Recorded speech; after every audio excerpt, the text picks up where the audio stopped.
So guys ভিডিওর title এবং thumbnail থেকে অবশ্যই বুঝে গেছেন ভিডিওটা কোন টপিকের হতে যাচ্ছে। আজকে আপনাদেরকে দেখাবো কীভাবে 5,000 ফলোয়ার থাকলে প্রোফাইল বা পেজের মধ্যে কীভাবে পেয়ে যাবেন কন্টেন্ট মনিটাইজেশন। আমি কীভাবে পাইছি আপনাদেরকে সম্পূর্ণ প্রচেষ্টা আজকে ভেঙে বলবো, আর অবশ্যই সম্পূর্ণ ভিডিওটা দেখতে থাকলে বুঝবেন অবশ্যই আপনারা পেয়ে যাবেন কন্টেন্ট মনিটাইজেশন। সর্বপ্রথম আপনাকে কন্টেন্ট মনিটাইজেশন পাওয়ার জন্য আপনাদেরকে অবশ্যই 5,000 ফলোয়ার হইলে হবে বা নিচে হলেও সমস্যা নাই। 5,000 বলে অবশ্যই আপনাকে সর্বপ্রথম যেটা করতে হবে, আপনাকে তাদের নিয়ম মানতে হবে। সর্বপ্রথম যেটা করতে হবে, আপনাকে নিজের ভিডিও আপলোড করতে হবে, অবশ্যই মিউজিক কম ব্যবহার করতে হবে, আর অবশ্যই দৈনিক আপনাকে ফেসবুকের মধ্যে যেটা করতে হবে, ফেসবুকে আপনার দৈনিক অ্যাক্টিভ থাকতে হবে। অ্যাক্টিভ থাকলে কিন্তু আপনাকে কন্টেন্ট বাড়ার সম্ভাবনা থাকে 70%। আর অবশ্যই আপনি যদি দৈনিক ভিডিও আপলোড করেন তাহলেই হবে। আপনি দৈনিক যদি একটা ভিডিও আপলোড করেন বা একটা স্টোরি আপলোড করলেন তাহলেই হবে, আপনি পেয়ে যাবেন কন্টেন্ট মনিটাইজেশন। আমি আপনাদেরকে দেখাই, আমার আইডিতে যদি আপনাদেরকে দেখাই যে কন্টেন্ট মনিটাইজেশন দেখেন ফলোয়ার কত, দেখেন আমার কিন্তু 5,000 ফলোয়ারে পেয়ে গেছি কন্টেন্ট মনিটাইজেশন। আপনারাও পেয়ে যাবেন। দেখেন এখান থেকে কন্টেন্ট মনিটাইজেশন পাওয়া যত সহজ, কিন্তু এখান থেকে ইনকাম করা ফেসবুকতে বর্তমান কিন্তু কঠিন হয়ে গেছে। যারা আগের কন্টেন্ট ক্রিয়েটর ছিল তারা কিন্তু অলরেডি ভিডিও ছাড়া বন্ধ করে দিচ্ছে, কম কম ভিডিও আপলোড করে। কারণ এখন দেখেন নতুন কন্টেন্ট ক্রিয়েটর কিন্তু অভাব নাই। দেখেন কিন্তু বর্তমানে ইনকাম একদম কমেছে। দেখেন আমি একটা দেখাই, 1709 ভিউজে আমাকে কত ডলার দিচ্ছে।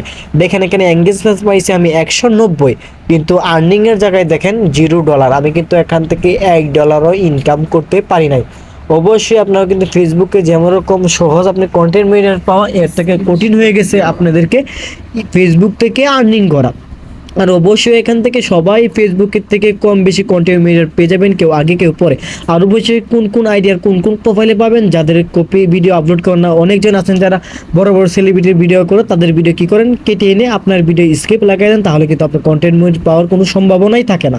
আর অবশ্যই আপনার নিজের ভিডিও আপলোড করবেন, আর তাহলেই পাবেন। আর অবশ্যই কন্টেন্ট মনিটাইজেশন পাওয়া যেমন সহজ, ধরে রাখা আরও কঠিন। আপনি যদি মনে করলেন কপিরাইটের ভিডিও আপলোড করে দেন, কারণ থেকে আপনার কন্টেন্ট মনিটাইজেশন আজীবন জন্য চলে যাবে, পরে পাওয়ার সম্ভাবনা 0% থাকে। আর অবশ্যই আপনি বুঝে শুনে ভিডিও আপলোড করবেন, তাহলে আপনি কন্টেন্ট মনিটাইজেশন পাওয়ার সম্ভাবনা বেশি থেকে নিজের ভিডিও আপলোড করবেন। আর অবশ্যই আপনাকে সবসময় ফেসবুকে অ্যাক্টিভ থাকতে হবে। অ্যাক্টিভ না থাকলে কিন্তু আপনি কন্টেন্ট মনিটাইজেশন পাওয়ার সম্ভাবনা মাত্র 30%। আর যদি আপনি অ্যাক্টিভ থাকেন তাহলে কিন্তু আপনি কন্টেন্ট মনিটাইজেশন পাওয়ার সম্ভাবনা 99%। তাহলে আপনাকে কী করতে হবে, সবসময় ফেসবুকে অ্যাক্টিভ থাকতে হবে এবং নিজের ভিডিও আপলোড করতে হবে। আর অবশ্যই দৈনিক স্টোরি বা একটা রিলস ভিডিও আপনাকে অবশ্যই ফেসবুকে আপলোড করতে হবে, তাহলে কিন্তু আপনার সম্ভাবনা কন্টেন্ট মনিটাইজেশন পাওয়ার সম্ভাবনা 90% থাকবে। আর অবশ্যই যদি আমার বুঝে থাকেন আমার কথাগুলো, অবশ্যই আমার নতুন ইউটিউব চ্যানেল অবশ্যই সদস্য হয়ে যাবেন সবার আগে ভিডিওটা আপনার কাছে যাওয়ার জন্য। সো গাইস, পরে ভিডিওতে আবার দেখা হবে।